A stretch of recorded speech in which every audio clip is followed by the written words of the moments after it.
Hello, everyone. Thank you for joining us to our next episode. I think we are going closer to hundred episodes. So let's see. I have a special guest today, and I'll probably just first tell you guys why I invited him because we had amazing connection through one of the group where we met first time, and after that we organized meeting, and I had the best conversation ever, full of love and consciousness and dreams, and we talked about retreats, and it was such a beautiful connection that I decided to bring Jem. I told your name, bring Jem to my podcast because I think we can have absolutely amazing aligned conversation about conscious leadership, conscious communication, consciousness itself, and you're doing some amazing work in this world. And yeah, I just love how you're going for it, challenging yourself, and yeah, just creating. And you're definitely working in that right brain. I can see you're so creative and so full of love and support for people. So let's jump into that and welcome. Oh, Alex, thank you so much. And thanks for the introduction. Thank you for inviting to have me on your show. It really warmed my heart. And I know I've had this in my calendar, and all through the week, I'm looking at this and getting so excited, really, just to connect more with you and to talk with you. You know, our first conversation was just so beautiful and so from the heart and so aligned, like you said. So yeah, I'm excited to be here. Thanks. Yeah, I was stalking you a little bit, so I saw that you're doing so much coaching. You're author, so you're writer. There's so much more in what you do, trainings, and I think you do also some corporate trainings. But I'm sure that this journey, especially in the coaching industry, takes us always in one direction when we realize, oh my gosh, like this is it, this is that sweet spot. So I will probably ask you first, like, how did you start it? Or how did you came up with this all coaching and writing books? So like how did you end up here? That will be my first question. Yeah. I mean, look, if we had hours and hours, we could fill in all the pieces of the puzzle. I'm 53 years old, so there's been enough years. I kind of feel like I'm halfway. I'm just going to call it and say halfway, right? Yeah. I'm I sure mean, you I don't. are. Yeah, yeah, yeah. But so halfway through this beautiful, wonderful journey of existing, and and so there are chapters that I look back that now all make sense, to what I'm doing now. But when I was in them, I was just in them. I didn't know there was a bigger reason why I was traveling around the world working as a fire dancer or a tattooist or a kindergarten teacher in Taiwan or a What motorcycle are the courier in London. Or I didn't know why I was living as a wow. punk in a squat in London. I didn't know why I was wandering barefoot around India for years with dreadlocks. And I didn't know why. I was just being in the moment and doing what I wanted to do. I was aware that I never wanted to follow the mainstream. I always knew that I was quite rebellious and even a little bit passionately anti-establishment when I was much younger. And I know that was a reaction to my father. I didn't want to be my dad, that typical old father-son story or child-parent Yeah. story. Yeah, so I've had a really, really colorful life and I've packed a lot into it. And then when I became a dad, in my early 30s, I was like, wow, I've got to support a family. I need to feed these kids and put a roof over their head. And I had no qualifications. I hadn't been in the same job for more than a year. Yeah. I was a muso, singer-songwriter, tattooist that had been traveling around the world. And so I got a job with a travel company. People in Australia, everyone in Australia knows Flight Centre. So I got a job with Flight Centre as a travel consultant, and I spent 8 years with them. And quote unquote a successful 8 years because I went through the ranks of junior leadership into senior leadership and ended up with quite a large department that I was in charge of with a lot of employees, a lot of Nice. zeros and numbers on the profit and loss statement, lots of responsibility. And what I loved about working for Flight Centre is one of the things I loved about working for them is that they invest a lot of resource in leadership development. So once you get into the leadership roles, there's a lot of leadership development. This is where I first started to learn and become curious in a formalized way about human behavior. This is where I started first learning about, DISC and human behavioral styles and neuro-linguistic programming and all this cool stuff, which had me fascinated. When I was in that senior leadership role, My leader, who I reported to, was the state manager, and she brought in an external coach for a weekend retreat. We used to go on leadership retreats, and we had this external coach come in. Joe Pane, his name is. He's still around. I know him, of course. Yeah. So Joe came in to run an external weekend. This was back in 2012, so about 12 years ago. And I met this guy, Joe, and he was doing his thing. And to me, it was magic. I'm like, oh, Yeah, you're a magician. What are you doing? How do you know all this stuff? yeah, This is amazing. And I remember clearly that I said on one of the lunch breaks, I said, what do you do? And he said, this is what I do. I teach this stuff. And I was just enamored. And I knew then that that's what I wanted to do. I love it. And so I went home to my then wife and I said, one day I'm going to leave the corporate world and I'm going to study coaching and I'm going to become a coach, right? And she's like, oh, that's nice, honey. And the universe Let's, heard me. let's feed the family. Yeah, the universe heard me, but didn't hear my timing. I thought I'd stay an extra year or so and get some Yeah, more, leadership experience under my belt, etc. But the universe didn't listen to any kind of timing. It just went, "Oh, is that what you want?" And next thing I know, I lost my job. It was also well, the time of my midlife. People call it a midlife crisis. For me, I saw it as a midlife opportunity, a midlife awakening, dare I say, a bit of a woo-woo word. But I lost my job, lost my marriage, lost my house, lost well, everything except for my two children. That we went into week on, week off, right. 50-50 shared care. And that's when I really had to do a lot of soul searching and a lot of work on myself. But it's also when I went to the coaching institute and I took my any money that I had and I invested it in learning all of the stuff that I was so fascinated in. And I jumped in the deep end and started my coaching practice then. And people said, "You're crazy. You're building a house. You should go and get another corporate job or something." And I was like, "Nope. This is meant to be. I have to do this now." So yeah, that was 12 years ago. I started my coaching practice, and as you were saying, over the years, your niche appears in front of you, and it's like, it's what's showing up in front of you, and also what you feel called to and what you feel passionate about. So pretty quickly, it became leadership. So I've always called myself a leadership coach, and then over the years, I realized more and more that it's about communication and more conscious communication. So I wrote in COVID, I wrote my first book, The Art of Conscious Communication. And I had always been running retreats. That's a whole other story, to the Himalaya, to a village with a family that is my family from the 90s, my adopted family in the Himalayan mountains. And I've been running retreats there since 2013. So, yeah. And then, the TEDx talks and the books and the other stuff that kind of comes with it all, that just happens as we go, and the online courses and, the Yeah, standard kind of stuff. But I've just been, I mean, I love what I do. I really, really do. And thankfully, I'm pretty good at it, so I get great results and my clients are yeah, wonderful. And so, yeah, that's been the journey.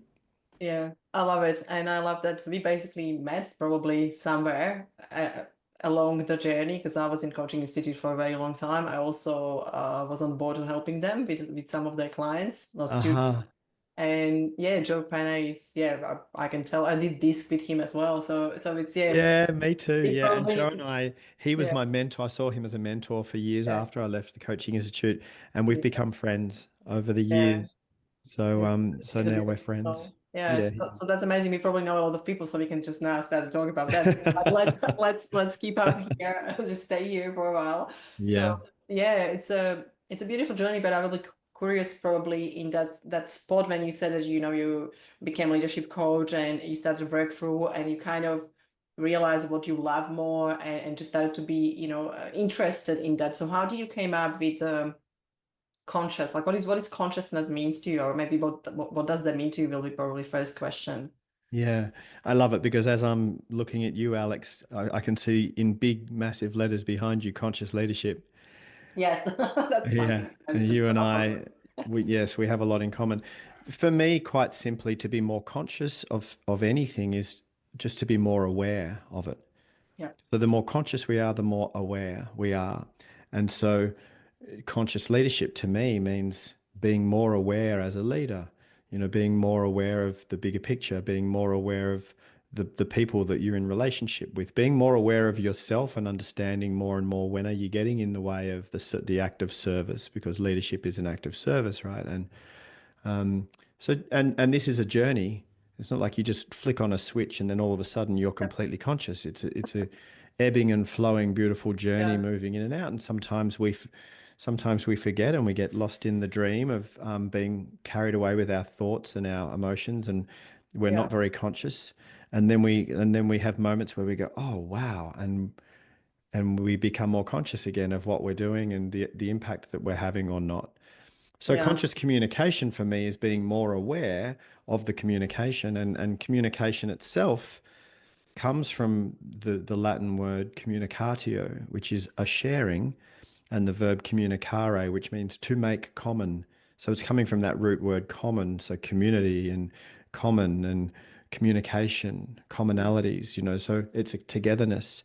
And so the more aware we are of the communication, the more aware we are of, again, the bigger picture. Where is the person at that I'm with? Where am I at? Where are we at? Where is the community at?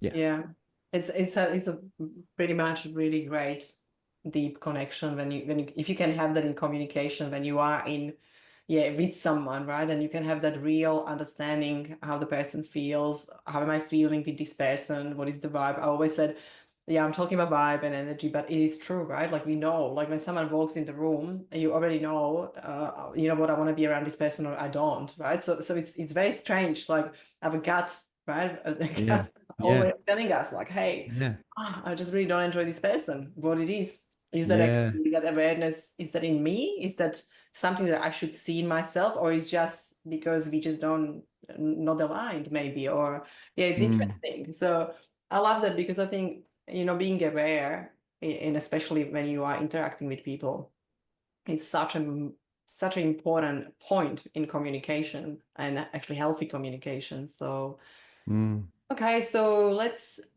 dig deeper a little bit, because I know your journey probably wasn't just, roses and beautiful trees in the garden. So if you can think about your journey, because I'm sure, quitting the corporate job and having stable, salary, that's the biggest challenge for a lot of people. Just creating or making that change, right? And a lot of changes came into your life probably same time, right? The relationship, your marriage, job, so everything in once. So I will probably be curious. Tell me about that, because that feels like it was big down for you, and same time you grew through that, or you thrive through that somehow. So Mm, what helped you? How did you manage to overcome the fear and challenges, and really say, you know what, I'm quitting, or I'm not here anymore. This is the decision. I'm not looking for another job. So yeah, tell me more about that, because I think that would be very helpful for people doing mm. a change in their life. Yeah. I mean, specifically to that part of that hero's journey, I've been on several hero's journey, and for people who are not aware of that term, it's a very human, stereotypical human journey of going out into the wilderness to seek the next version of yourself, or to find the treasure, or to find something that you're looking for, and getting lost in the wilderness, and going through the fear and the not knowing, and the being unsure of even who you are, or where you are, and then coming out the other side, a better version of yourself, and finding some sense of triumph. Right. So that's the hero's journey. And I've been on that journey a few different times throughout this life. So this particular one, when I was lost in the wilderness, what that looked like was losing my job first, and then starting the coaching journey. And we'd just built a house, and I was still clinging on to the hope that we could rescue the marriage. And so I hadn't given up on the house or the marriage yet, but I was so determined that the coaching journey was my new professional expression, my new path, my new vocation. And I was struggling financially, and I was, because I went from earning a lot of money in senior leadership, and then when I started at the coaching institute, I was a house cleaner down the coast. I was scrubbing toilets, and making coffees in the local cafe just to put food on the table, and it wasn't enough. And it was stressful. I would have many, many sleepless nights. I would wake up in the middle of the night having, anxiety and sweating and worrying, but I was so determined that this was my path. I just kept taking action, because I had heard and read, like they used to say it at the coaching institute, but I also had read it in books. And I knew from my life's experience that action is an antidote to being paralyzed with fear. And when we're overwhelmed, we do procrastination, right? But action's an antidote. So I would just get up every morning and I would go out into the community and I would get into networking groups, and I joined BNI and I would join this networking group and I would give away free workshops, and I would just keep showing up, keep showing up. And as I kept showing up and started to slowly grow my coaching business, it wasn't fast enough in terms of my debts, my bills were piling up and up and up. And I mean, this is quite a personal thing to share on a podcast, but It is. I don't mind. I got to the point of full overwhelm where I had a pile of bills in front of me that I hadn't opened because I knew I couldn't pay them. Mm. And I Wow. got to the point where I needed help, and then I realized that I had to sell the house that we'd just built. I couldn't afford the mortgage. And it was either go and get a job somewhere and move away from my path and try and keep the house, or sell the house to stay on my path. And that's what I did. I sold my Yeah. house. Wow. Some big Um, decisions. That's yeah, amazing. The trust, the trust in your probably intuition, or trust in that path, that this is the right path. I think that's amazing. That's showing why, like, why you are successful, why you love it so much, because you knew it's this is the one, this is the thing. yeah, That's yeah. awesome. Yeah, look, I just knew. It's so I hard. knew. I mean, look, I didn't come from a traditional background of going to university and getting a job Yeah. and working my way up. I left as soon as I finished high school, 18 years old. I was gone. I was as far away overseas as I could get. And then I had a very unconventional through my 20s. I was just, like I said before, you know, adventuring around the world to Yeah. really, really crazy places and I doing remember, yeah, crazy, in crazy things. India, barefoot dreadlocks. I remember that one. Yeah, yeah, yeah. India barefoot dreadlocks I can and see it. yeah, lots of different stuff. I mean, I remember a time in North Pakistan in 1998. So this is Wow. 2 years before 9/11. And it was actually in 98. I had no idea because I was off the grid. This was before I had an email address, Yeah. 1998. There was no smartphones. And I was up in North Pakistan just backpacking around on my own and going up into the northwestern frontier province, the tribal areas. I dressed like a local. I had a long beard. I kind of fit in and I got off the beaten track. I went up into the Kalash valleys where there's beautiful tribal valleys where the people are descendants of Alexander the Great. They don't look Pakistani at all. And I was up in there, and these villages are just beneath the border with Afghanistan. And I had no idea, but when I was there, Osama bin Laden bombed the US embassy in Africa, and the United States tried to retaliate and kill him. And they were sending cruise missiles in to try and kill Osama bin Laden just down the mountains from me. I had no idea this was going on. And I wanted to walk up to see Afghanistan. What an experience. Wow. So I was walking up, and some of the village people I was staying with, they said, when you go past this village, the highest village up, the kids, they don't want you there. So be careful because the kids will throw rocks at you. Mm. And I met this other English backpacker, and we decided to go up together. So we packed some food and some water, and we started trekking up the mountain. And sure enough, we go past this village, and these kids came with rocks and they were throwing rocks at us. We had to hide from dodge the rocks. Anyway, we got past there and we walked up. It took us about, I think, 5 or 6 hours to get up to the pass, the top of the mountain pass. And there we were standing up where we could look down into Afghanistan. Wow. And we sat up there and rolled a joint, and we were sitting there just going, wow, getting stoned and looking around Afghanistan and Pakistan, right? And then this Mujahideen guy, I kid you not, true story, this Mujahideen guy comes up with a Kalashnikov on a horse, riding his horse, Wow. and he comes up with his gun and he's looking at us with this quizzical look on his face, like, what are you doing here?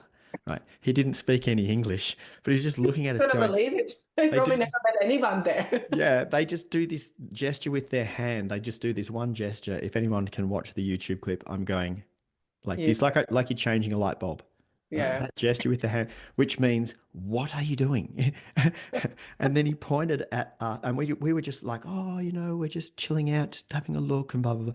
He points at us with his gun, oh and then he God. points back down the mountain, like, go back down where you came from. I was, Oh, I was really stoned, and I'm like, yes, I'm sorry, dude. No worries, man. I'm going. We're going. We're going. And we walked all the way back down. I'm sorry, dude. I have no Sorry, idea what dude. to say. Peace. Assalamu alaikum. Yeah, Like, full respect. And he was a nice guy. He was just like, you're in the wrong place, guys. You don't want to hang around up here. yeah, And anyway, so that story is just one of so many stories, adventure stories, that I was just into adventuring and cruising around, yeah. and I look back now and doing pretty crazy things. So the reason I share that is because when I had my midlife opportunity and everything fell apart, yes, yes, there was the stress of having to feed my kids and not earning enough money and having to sell my house. But in terms of the courage piece of doing scary stuff or going into places unknown to Yeah, me, I was pretty used to that. yeah. I Yeah. know what it's like Training. to just Good feel the training. fear and do it anyway. I'm like, fuck it, Yeah, I'm doing it. So it was probably a little bit easier for me than people who have had more of a conservative play it safe yeah, yeah, trajectory. absolutely. Yeah. Wow. So that's amazing. No, I love the crazy stories because not a lot of people took themselves on that kind of path, right? And trying different things. And I feel like when people don't do it early in their age, they do it later when they have the middle life opportunity. Yeah. Because we are missing that, right? Because we all have a little adventurous part in us. Mm, And I believe that adventure part, when we connect to that, it's when we are growing and when we are exploring and when we are trying to find ourselves. So I think because of that society and pressure and how you should be, how you should study, how you should get a job, and the path for everyone, created already. It's the same path. 50, 60, 70% people, I'm sure, can be happy, right? Because there's yeah. still a lot of people, they appreciate adventure and variety and, something new all the time. So it's Yeah. interesting. And I love that you use that part of your life for, Yeah. trying new things and challenge yourself. That's amazing. Definitely Yeah. you build up a lot of resilience. Now I can understand where your retreat coming, right? It's like, no, Uh-huh. let's not do Yeah. normal retreat. Let's go to Himalayas. Yeah, yeah, yeah, that's right. And I just realized, Alex, that I didn't properly answer your question because you asked me how did I get through that hard time, and I would like to share some practical applications, some practices to help people. Yeah. So anyone listening and thinking, okay, well, that's great, Jem, you've had this crazy life, but what can I actually take away from listening to this podcast that will help? And so some really simple daily habits that I formed that help. One, mindfulness meditation. Mm, I love it. Specifically mindfulness meditation. Now, there's transcendental meditation. There's, Yeah. listening to. Well, mindfulness meditation is the practice of paying attention to the present moment, just observing the present moment, whatever you can observe, right? And you can do guided meditations. But I started a practice of mindfulness meditation, and at the start, it was a chore. It was like, oh, I don't want to get out of bed early and sit up and meditate. I'd rather just press snooze on my alarm, right? So it was a chore. But over time, it's now a joy. It's a pleasure for me because I get 20 minutes in the morning to switch off, not try and fix anything, build anything, create anything, not helping anyone, not packing school lunches, not doing, just sitting for 20 minutes and Yeah. just observing, right? So that's a key practice. A second one is affirmations, positive affirmations. And I used to think that positive affirmations were this kind of hippie woo woo or Eastern mysticism thing and that they Yeah. didn't do anything. I just used to think they didn't do anything, right? And then I came to understand what we now know through neuroscience and Yeah. fMRI and imaging the brain and watching the way neuroplasticity occurs and how we can have something to say about neuroplasticity and how we can actually form neural highways Yeah. which are new beliefs. And at the same time, I was at the Coaching Institute and they're talking about limiting Yeah. beliefs, unlimiting beliefs, etc.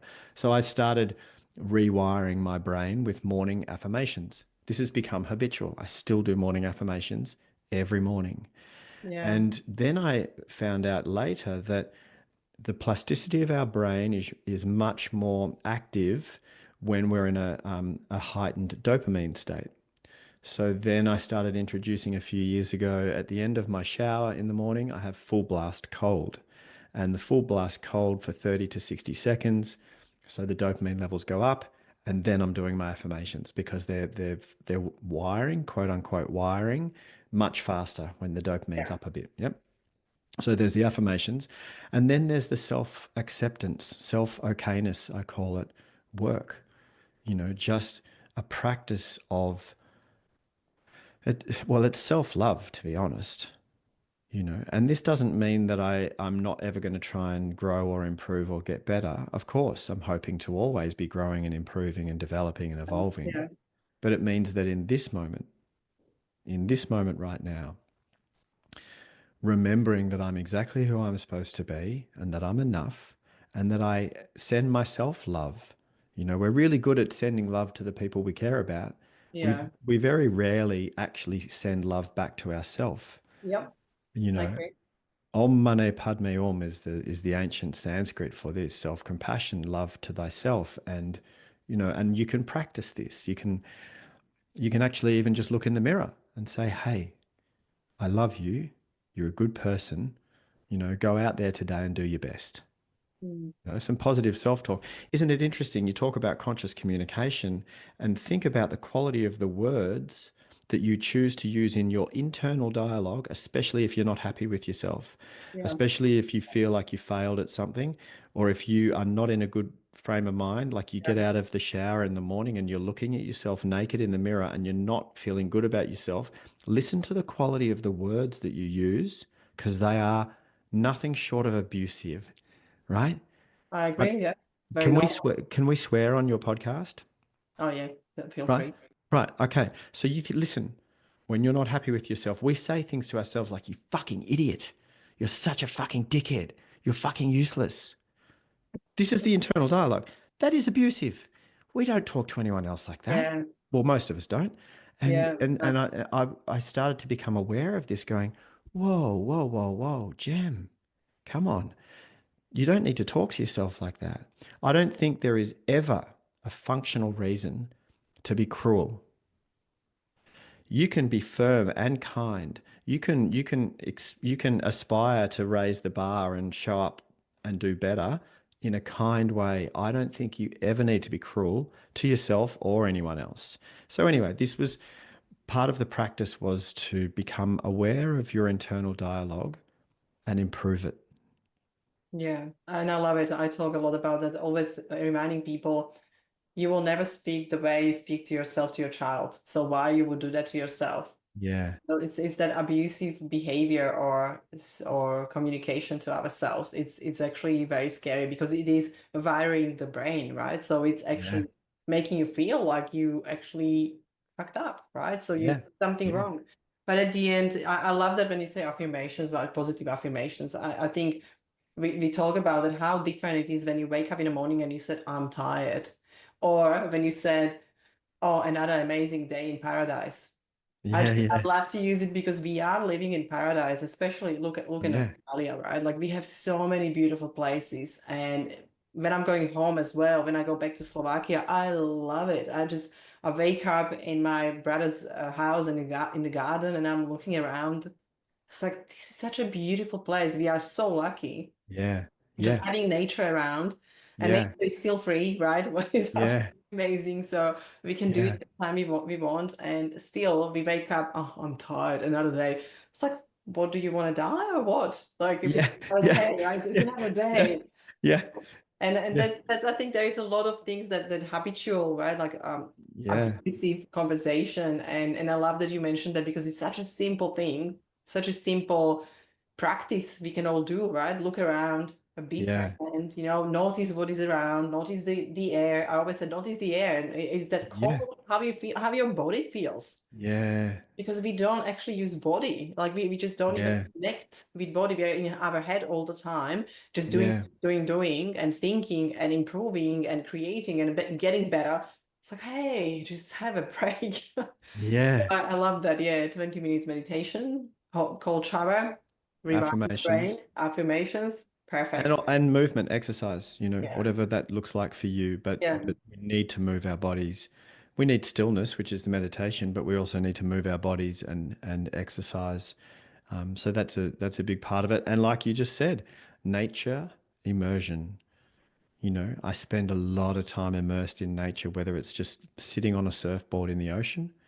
I'm not a very good surfer, but that's not the point for me. I don't know. If I Yeah. catch the occasional wave, that's great. The point for me is that I'm sitting in the ocean, and there's no devices in the ocean, or, walking through the forest.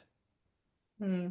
I think reconnecting to nature is super important. Or if you live in the city, on your lunch break, when it's not raining, go and sit in the park under a tree and take your shoes off. Just take your shoes off. Just put your bare feet on the grass. Yeah. Simple things like this are massively healthy and important for us and our resilience. Yeah. Funny how people know about this, but Yeah, just never do it, right? Like, oh, I don't yeah, want to look silly. I'm going to be, barefoot. People, we are funny. We are yeah, yeah, we are. funny creatures, right? So Yeah, yeah, it's interesting. I was looking at people how they arrived to my retreat as well as the last weekend, and it was so interesting. Everybody was cool, dressed up. Everybody was very professional and really nice. And you can see how slowly people unleashed and just go yeah, crazy. And the third day, everybody's jumping, or people are jumping in the waterfall, and you're like, wow, okay. So yeah. tell you guys, we're going to waterfall. So it was such a nice, transition by themselves, like Beautiful. just That's being beautiful. themselves, not doing what I tell them to do. Everybody was really just doing what they needed to do. Yeah, That's what we yeah, forget, I think, a lot because we are living in this world of expectations and, how we should do ourselves, how we should be. And yeah, I love that. And I love that your journey was always rebellious, right? Like trying different things. It's very connecting very much with me. I still had to go to university because my dad was very kind of, I was like, no, this is not that way. So I had to. But yeah, from that time, I absolutely agree. And I'm so happy that I don't feel weird anymore because I was always everywhere. I worked for 1.5 years. yeah, I had to go. It was just no growth. There was no enough stimulation. yeah, There was not enough for, yeah, I don't know, just growing, just yeah. being an adventure. Yeah, feeling adventure. So yeah, I get really fast bored. But I realized actually something. There is something that I found out this weekend, or like a few weeks ago, I started to look at limiting beliefs. And this is for someone as well, probably very similar to us, that there is a reason that sometimes we get very fast bored. Mm. And I realized that limiting belief, I'm not enough or I don't have capacity. Uh-huh. It was so interesting because I was looking at behaviors and how we look for confirmation of limiting beliefs. And it's basically you get bored very quickly, or you start to do something else because that's more exciting. Yeah. That is confirmation of, you didn't finish this because you don't have capacity. Uh-huh. Uh-huh. So I was like, wow, because that was a big part of my life. Like I was Yeah. always doing something more and different, trying different things because I love it. But Yeah. I told myself because I love it, but maybe there was the part of me, Yeah. you somewhere you believe maybe you don't have capacity to do this. You don't have capacity to be Yeah.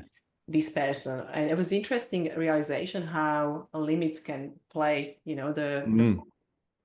We're very clever at justifying, Mm. why we do something to avoid the truth of the limitations or the limiting Yeah, self-beliefs or, for the ego to become undone in any way. Our ego, yeah, our sense of identity is so quick yeah, like a fox to be able to, justify and create stories around, its own self self-justification, Yeah. defending itself. Like, no, no, no, no, no, no. I'm doing this because da, da, da, da, da. Yeah, yeah, absolutely. I always said when you justify, that's the ego, that's not you. It's not Yeah, the goal, right? It's just your yeah. goal doesn't need to justify anything. No, nothing to justify or defend, and 99% of the time that the ego is, frantically trying to survive and protect itself, it's not real death. It's just perceived threat. It's not an actual real threat. I have this lovely thing since in the last 12 years of these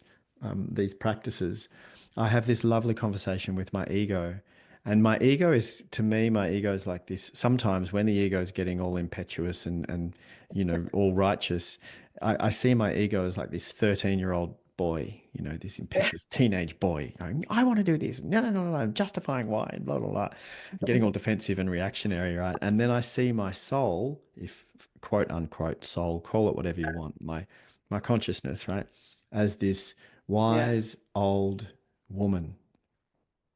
I don't know why I see her as a woman. It's just I do. She's a feminine, wise, strong, beautiful yeah. Mother Earth woman part of me, right? And when my ego is having a little tantrum, this wise soul woman comes in and kind of swoops him up and says, "Oh, bless you, cotton socks. You know, look at you go, ego. I know you're trying to keep us safe, but look, there's no lion coming to eat us. Honey, Yeah. we're okay. We're not actually in danger. It's all good. You can loosen your grip now on the way you think things should be and why you're trying to prove your point. You can just relax. It's all good." And the ego just kind of goes, "Oh, busted. Okay, I'll just relax now." And I don't know. It's a funny way of having a self-awareness check-in. Good relationships as well with ego, right? And that heart center, I guess. It's nice Yeah. to put it into self kind of story of two people. Story and character and Yeah, archetype, and it's just a nice way of having an internal dialogue that's functional and helpful because yeah, we're developing the ability to pause in a moment, yeah. not react, which is what the ego's desperately trying to do, but just to pause, take a breath, and become aware of options in terms of how I'm going to respond or not. And this is one of the best practices is pausing Mm, and pausing in conversation, but also pausing just throughout your day to day. This has been one of my favorite habits to create since 2014. I've been creating this habit. If I could flip my screen around, you'd see on my computer screen behind you, I've got a big word pause, and on yeah, my door over there, I have the word pause. nice. And so creating pause moments is literally just earmarking parts throughout the day where you finish doing something, you're about to go do something else, but rather than just going from thing to thing to thing to thing, just pause, I just, yeah, take a right. breath, maybe Mm, take 3 breaths, just notice what you can notice, and then continue. And these pause moments create these little micro recalibrations back to your place of equanimity, your calm center. And it's such a functioning, high functioning thing to do because you keep coming back to your center, your calm, which makes you a better person in each moment for the people that you're with as well. So, I yeah. agree. Yeah, Mm. and it's beautiful because that was very big realization for me as well when I was looking through things and I realized there are people that are very excited. Like I'm always excited about life and new things and everything what is happening in the world. And it was interesting to look at that from perspective, hey, but maybe that excitement is actually ego. So, people usually think that, the ego is pushing you and creates this negative tension, like the psychological tension. And it's a fear and guilt and shame and, like the high pressure stress. And I was looking at it, I was like, no, actually excitement it's just my ego doing. And I realized because it keeps you away from doing the right decisions because it floods you with these beautiful hormones of excitement, love, and like you are high. So how you can make decisions on high, right? So I was looking at that and I realized that was based on all that journey of excitement and ego, like, hey, I'm important, I'm this, I'm the, it's really pushing us, right? Like something great happens, so we are so excited. And when I Yeah. drop back into that, taking space and pause and being in stillness, I'm not excited. I realize actually I just love. I just love, and love has really calm energy, not excitement. Mm. So it was interesting to calm down the ego and just let's say, don't be excited about you are being excited. Yeah, yeah. Nothing to be thrilled about, right? I Like, think we are we're born we're born with a natural behavioral style or styles or combinations of natural behavioral styles. Some people are naturally more extrovert, some people are naturally more introvert, the whole disc yeah, thing and also our natural core values, which we are born with a predisposition and then also we learn through our environment. And the research, actually, the latest research is suggesting that the nurture nature ratio is about 50-50. That's mm, what they're thinking. And so our ego develops as we're growing up and sometimes adjusts and it does catch up. So if you're naturally excitable and adventurous and you've got a lot of I showing up on your disc style and that's just you naturally who can you are, tell. yeah, then your ego will identify as that because this is who I am, right? And Mm, that's fine. Our sense of identity is not, like you said, our sense of identity is not necessarily negative. Our ego is not necessarily a bad thing. It can be a beautiful, healthy ego as well. yeah, And when we can re-identify, I've had a couple of identity crises through my life where I've really yeah, lost, I lost connection to who I was. mm, And you don't actually die. It's really just an opportunity to reinvent yourself, which is a beautiful opportunity. It was really scary the first time in my 20s, but then in my early 40s, it was an opportunity. mm, But we can have a healthy sense of ego. And, one of my affirmations is my I am statement, which is simply saying I am and then inserting your core values and then person.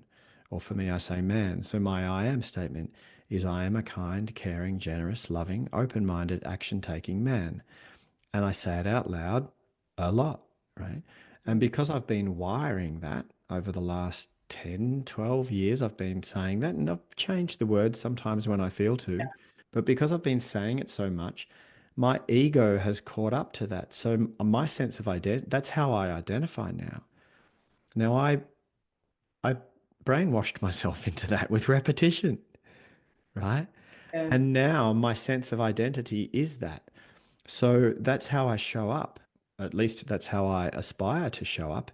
But my default is kind. My default is loving. My default is these things now because I wired it yeah, that way. So we can be conscious about creating an ego, a sense of identity that is not only functional in terms of the way we are in relationship with ourselves and others, but also yeah, that's robust.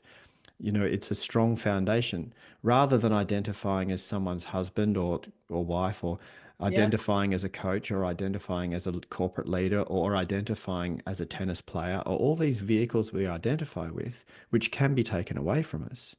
When we identify with the I, quality of our character and our values, that can't ever be taken away from you.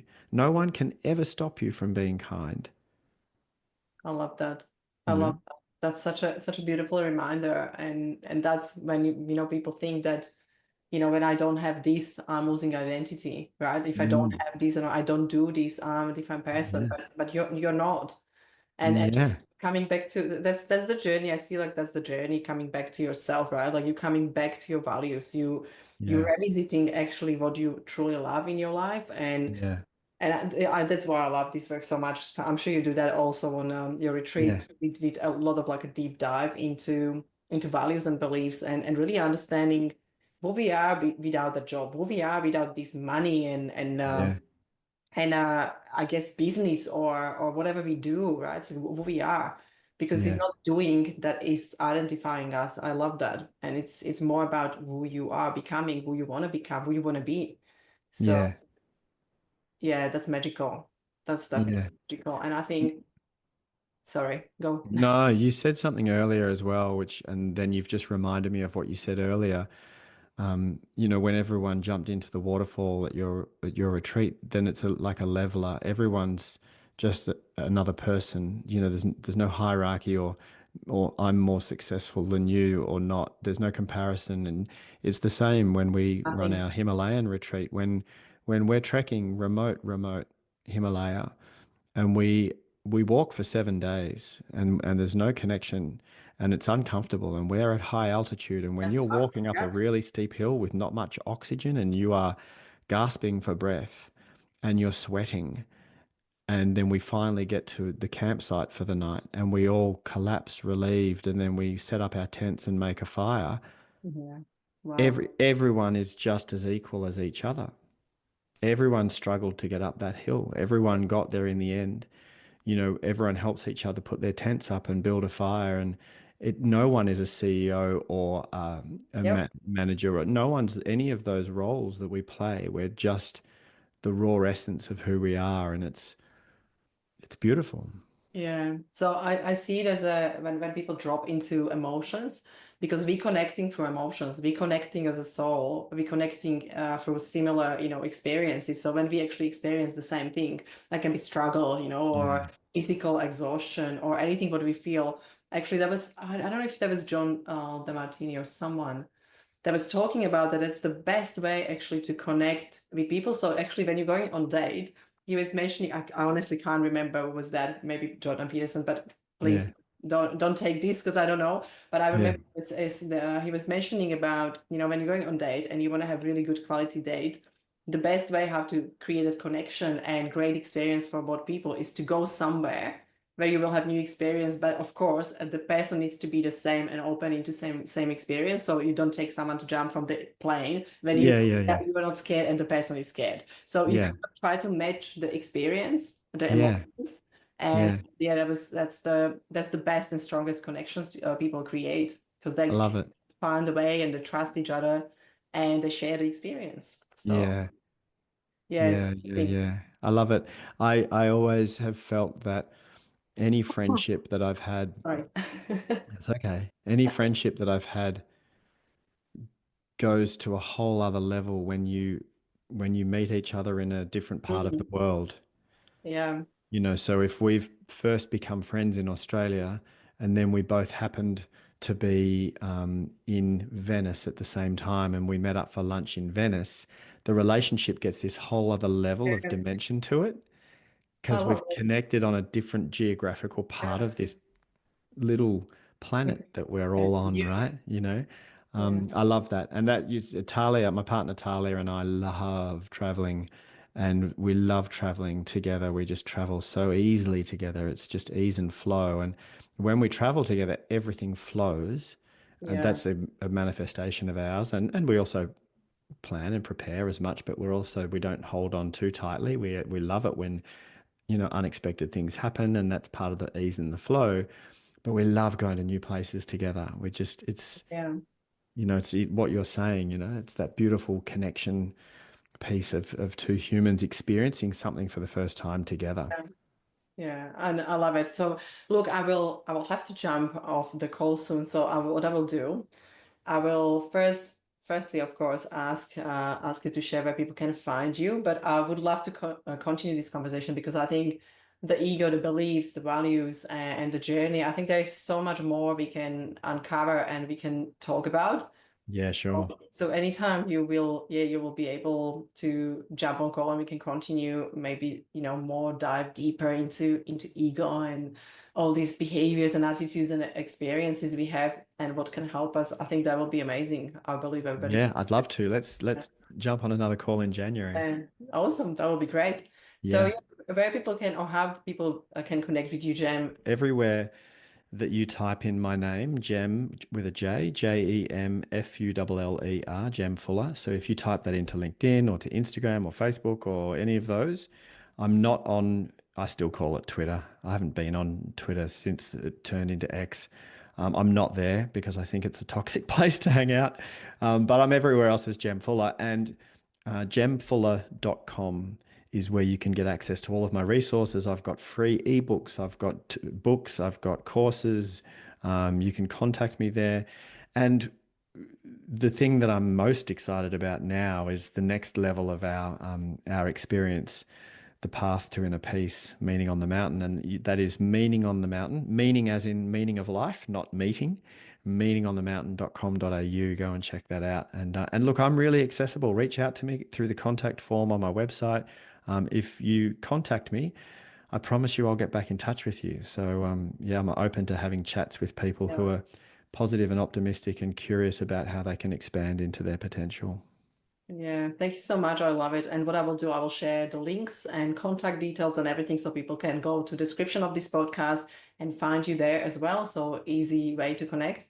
Thank you so much, Jem. I really appreciate your time. I know we went for I think hour, but let's do it again because I think there is so much more to unpack. Really, really love your journey and definitely would love to know more about your adventures and experience. So Awesome. Thank you so much, Alex. I really, really appreciate you having me on your show. Thank you. thank you.